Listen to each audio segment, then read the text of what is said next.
Good morning students, मैं आपकी मीनू दी। आज मैं आपको 11th क्लास के शारीरिक शिक्षा के कुछ महत्वपूर्ण प्रश्नों के उत्तर इस वीडियो में बताऊंगी। उम्मीद करती हूँ कि आप मेरा वीडियो अंत तक देखेंगे, मेरे चैनल को लाइक और सब्सक्राइब करेंगे और कमेंट बॉक्स में अपने कमेंट भी ज़रूर देंगे। का मेरा पहला इम्पॉर्टेंट क्वेश्चन है कि स्वास्थ्य पुष्टि संबंधी विभिन्न तत्वों को सूचीबद्ध कीजिए तथा उनमें से किसी एक को का विस्तार पूर्वक वर्णन कीजिए। तो स्वास्थ्य संबंधी पुष्टि के तत्व निम्नलिखित हैं। नंबर 1 शरीर रचना या संयोजन, नंबर 2 हृदय श्वसन सहन क्षमता, नंबर 3 मांसपेशीय सहन क्षमता और नंबर 4 मांसपेशीय शक्ति। तो इसमें से एक टॉपिक का विस्तार पूर्वक वर्णन करना है। तो मेरा टॉपिक है शरीर की रचना अथवा संयोजन। हमारे शरीर में बाहर मुक्ति मात्रा से है। ये एक जाना पहचाना तथ्य है कि शरीर के कुल भाग में शरीर की वसा का उच्च प्रतिशत हानिकारक होता है, अर्थात शरीर में वसा ज़्यादा नहीं होनी चाहिए। अगर वसा ज़्यादा होगी तो शरीर स्थूलता की ओर अग्रसर होगा। स्थूलता की ओर अग्रसर होगा तो हम किसी भी काम को करने के लिए असमर्थ महसूस करेंगे। स्थूल व्यक्ति बिल्कुल भी सही नहीं होता। स्वास्थ्य की दृष्टि से युवा पुरुषों व स्त्रियों के लिए शरीर की वसा का सामान्य प्रतिशत 15 से 25% से अधिक नहीं होना चाहिए। अगर इससे अधिक है तो वह व्यक्ति के लिए अच्छा नहीं होता, चाहे वह स्त्री हो या पुरुष हो।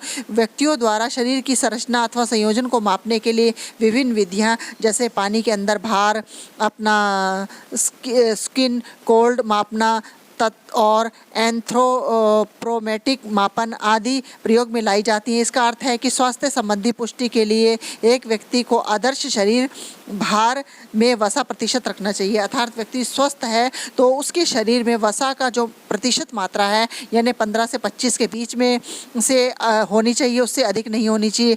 अगर अधिक है तो वह उस व्यक्ति के लिए भी सही नहीं है और स्वास्थ्य संबंधी दृष्टि से भी ये चीज़ सही नहीं है। तो ये था मेरा पहले क्वेश्चन का आंसर। अब मेरा सेकंड क्वेश्चन है विशेष शिक्षण शिक्षक के योगदान पर प्रकाश डालिए। अर्थात विद्यार्थियों के कौशल का आकलन करना जिससे वे अपनी ज़रूरतों का निर्धारण कर सके और उनके शिक्षण नियोजन को विकसित कर सके। इसके लिए क्या होगा, विशेष शिक्षण के लिए शिक्षक के योगदान की क्या है कि अगर हमें किसी को विशेष शिक्षण देना तो उसमें शिक्षक की क्या भूमिका है। अगर शिक्षक अच्छा होगा तो उसके लिए विद्यार्थियों की आवश्यकता अनुसार अनुकूलित पाठों का निर्माण करना है।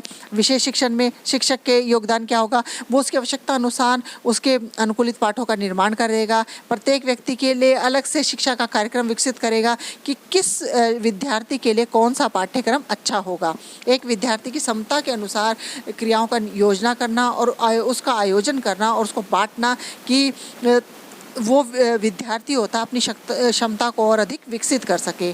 प्रत्येक विद्यार्थी की व्यक्तिगत शैक्षिक योग्यताओं को क्रियान्वित करना, विद्यार्थियों के प्रदर्शन का आकलन करना और उन्नति के रिकॉर्ड बनाना।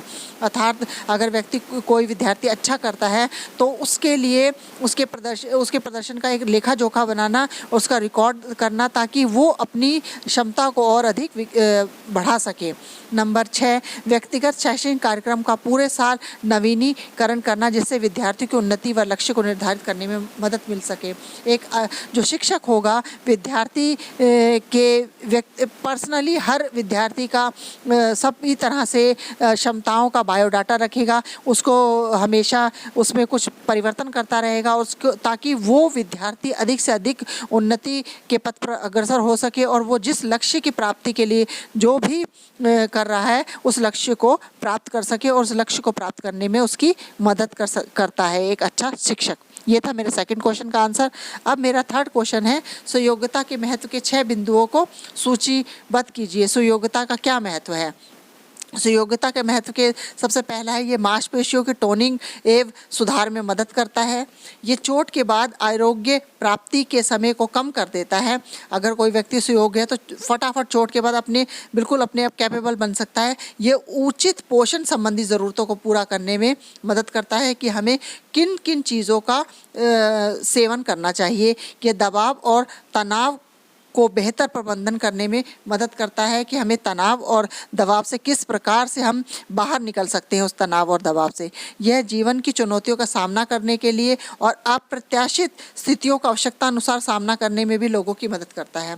देखो, प्रत्येक व्यक्ति के जीवन में कोई ना कोई चुनौती आती है और ऐसी परिस्थितियां भी आ जाती हैं कि जिनके बारे में उसने सोचा भी नहीं होता। तो सहयोगिता के फलस्वरूप वह व्यक्ति उन परिस्थितियों से का सामना करने में उसको कोई भी दिक्कत नहीं होती है। यह पूरे शरीर को नियंत्रित करता है और उसमें सुधार लाता है। यह सकारात्मक जीवन शैली और परिवर्तन को प्रेरित भी करता है। तो ये थे सहयोगिता के महत्व के 6 बिंदु। अब हमारा चौथा क्वेश्चन है, योग निद्रा करने से पूर्व एक प्रदर्शनकारी की क्या तैयारी होनी चाहिए। योग निद्रा से पहले एक प्रदर्शनकारी को क्या तैयारी करनी चाहिए। नंबर 1, प्रदर्शनकारी का पेट पूर्ण तरह से खाली होना चाहिए, भरा पेट नहीं होना चाहिए, क्योंकि खाना खाने के पश्चात योगी क्रियाएं नहीं करनी चाहिए, इसलिए पेट खाली होना चाहिए। नंबर 2, योग निद्रा के वाली जगह का वातावरण पूर्णतः शांत होना चाहिए, सुरक्षित होना चाहिए, साफ सुथरा होना चाहिए, शोर बिल्कुल भी नहीं होना चाहिए। नंबर 3, योग निद्रा के पश्चात कुछ व्यक्तियों को सर्दी का अनुभव होता है, इसलिए उन्हें योग निद्रा करने वाले स्थान पर क्या करना चाहिए, कंबल या दरी बिछा कर रखनी चाहिए, ताकि उन्हें अगर सर्दी का अनुभव हो तो उसके बाद वह कंबल ओढ़ सके या दरी पर लेट सके। ये था हमारे चौथे क्वेश्चन का आंसर। अब हमारा 5th क्वेश्चन है, एक अच्छे नेता में क्या गुण होने चाहिए। एक अच्छे नेता के हमें कितने गुण बताने हैं, 3 गुण बताने हैं। तो सबसे पहले एक अच्छे नेता में होना चाहिए दृढ़ संकल्प होना चाहिए तथा उसमें समर्पण की भावना हो चाहिए। दृढ़ निश्चयी व्यक्ति अपने उद्देश्यों की प्राप्ति के लिए उसमें समर्पण से कार्य करने की भावना होनी चाहिए और एक कार्य के प्रति समर्पित व्यक्ति ही अपने कार्य को उचित समय पर कर सकता है। अगर वो दृढ़ संकल्प नहीं होगा, अपने कार्य के प्रति समर्पित नहीं होगा, तो वह किसी भी कार्य को अच्छी तरह से नहीं कर सकता। नंबर 2, से ईमानदारी होनी चाहिए। एक नेता में अपने सभी व्यक्तियों के साथ समान व्यवहार करना चाहिए, ईमानदारी को महत्व देना चाहिए, क्योंकि वह अपनी टीम का नेता होता है। उसकी कथनी और करनी में अंतर नहीं होना चाहिए कि वो जो कहता है और करता अलग है, तो वैसा अच्छा नहीं होता है। इसलिए हार में भी उसे किसी व्यक्ति पर टिप्पणी नहीं करनी चाहिए और जीत के समय में भी संयम रखना चाहिए। अगर कोई उसका खिलाड़ी हार भी जाता है तो उसे अपने विद्यार्थी को पूरी तरह से समझाना चाहिए, अपने साथी को समझाना चाहिए। ठीक है। और नंबर 3 है अनुशासित और जिम्मेदार होना चाहिए। एक नेता में अनुशासन और जिम्मेदारी का गुण होना बहुत ज़्यादा ज़रूरी है। अगर वह अनुशासन से कार्य करेगा तो तभी वह टीम को भी अनुशासित कर सकता, अन्यथा नहीं कर सकता। तो सबसे पहले उसे खुद अनुशासित होना चाहिए, अपने काम के प्रति जिम्मेदार होना चाहिए, तभी वह अपने टीम को अनुशासित और जिम्मेदार बना सकता है। ये था मेरा 5वें क्वेश्चन का आंसर। अब मेरा 6ठा क्वेश्चन है, मांसपेशियों के मुख्य कार्य क्या है। मांसपेशियाँ क्या है। एक मनुष्य की मांसपेशियाँ मशीनों की तरह कार्य करती हैं। वह रासायनिक ऊर्जा को यांत्रिक ऊर्जा में बदल देती हैं और मांसपेशियों में रासायनिक परिवर्तनों के कारण संकुचन और प्रसार होता है, जो कि कार्य करने में सहायक होती हैं। तो मांसपेशियों के मुख्य कार्य क्या है। ये हमारे शरीर में मांसपेशियाँ गतिविधियाँ उत्पन्न करती है और उन पर नियंत्रण रखती है। नंबर 2, अस्थि रचना पर अपने प्रभावों द्वारा एक शक्ति के कारण शरीर की स्वाभाविक मुद्रा को बनाए रखती है।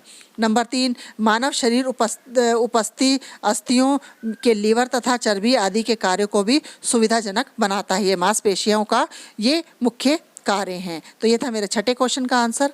अब मेरा 7वां क्वेश्चन है, वृद्धि और विकास में अंतर बताइए। देखिए, वृद्धि क्या है और विकास क्या है। वृद्धि है जिसे हम जो हमें बाहर से दिखाई देती है, विकास जो है ये आंतरिक परिवर्तन है। तो वृद्धि जो मुख्य रूप से शारीरिक होती है, इसका संबंध व्यक्ति का आकार, ऊंचाई और भार से होता है, अर्थात ये मात्रात्मक परिवर्तन है, इसको हमें दिखाई देता है। विकास का संबंध मुख्यतः गुणात्मक परिवर्तनों से है, जिसके कारण हमारे कार्य कुशलता में सुधार आता है। नंबर 2, वृद्धि विकास का रूप है जिसका क्षेत्र संकुचित है। वृद्धि होती है कि इंसान की कुछ उम्र तक होती है, उसके बाद रुक जाती है। लेकिन विकास का क्षेत्र व्यापक है, जो शारीरिक अंगों के साथ व्यक्ति में हुए परिवर्तनों को दर्शाता है। नंबर 3, वृद्धि है ये लगातार चलने वाली प्रक्रिया नहीं है, कुछ समय बाद वृद्धि रुक जाती है। लेकिन जो विकास है ये निरंतर चलने वाली प्रक्रिया है और ये जीवन भर चलती रहती है। तो ये था वृद्धि और विकास में अंतर। अब एक शारीरिक शिक्षक की भूमिका विशेष आवश्यकता वाले बच्चों के लिए क्या है, ये मेरा आज का 8वां क्वेश्चन है। इसका आंसर है कि शारीरिक शिक्षा के शिक्षक को विशेष आवश्यकता वाले बच्चों के लिए अधिनियम 2016 के अनुसार उन्हें शारीरिक क्रियाओं को कराने के लिए अपने पाठ्यक्रम में क्या करना चाहिए, बदलाव किया जाना चाहिए। क्योंकि विशेष आवश्यकता वाले बच्चे में भी वो सुनने में या देखने में या चलने फिरने में असमर्थ होते हैं, वे सामान्य बच्चों के समान गतिविधियां नहीं कर सकते। इसके लिए उन्हें विशेष पाठ्यक्रम तैयार करना चाहिए, विशेष प्रकार के खेल उपकरण बनाने चाहिए ताकि वे बच्चे भी खेलों में पार्टिसिपेट कर सकें। तो इसके लिए सबसे पहले बाल संबंधी खेल विशेष आवश्यकता वाले बच्चों के लिए ऐसे खेल विशेष ढंग से तैयार करने चाहिए जिससे कि उनकी गामक क्रियाओं में वृद्धि हो सके। शोधकर्ताओं ने बताया है कि बॉल फेंकना, घूर्ण करना आदि क्रियाओं से पेशियों की शक्ति में वृद्धि होती है। एक अच्छे शारीरिक शिक्षक बच्चे के अभिभावकों और चिकित्सक की मदद से विशेष जो बच्चे होते हैं अक्षमता के आधार पर क्रियाएं नहीं कर पाते, तो उन्हें चिकित्सक और अभिभावकों की मदद से उन्हें तैयार कराना ताकि वे भी खेल के सके और उनकी जो शारीरिक में थोड़ी हलचल पैदा हो सके एवं चिकित्सक की सलाह से उन्हें वे क्रियान्वित करते हैं। अर्थात उनकी एक भूमिका ऐसी होती है कि उन बच्चों को भी सामान्य बच्चों के साथ मिलजुल कर रहना और खेलना सिखाया जाए। तो ये था मेरा आज का वीडियो।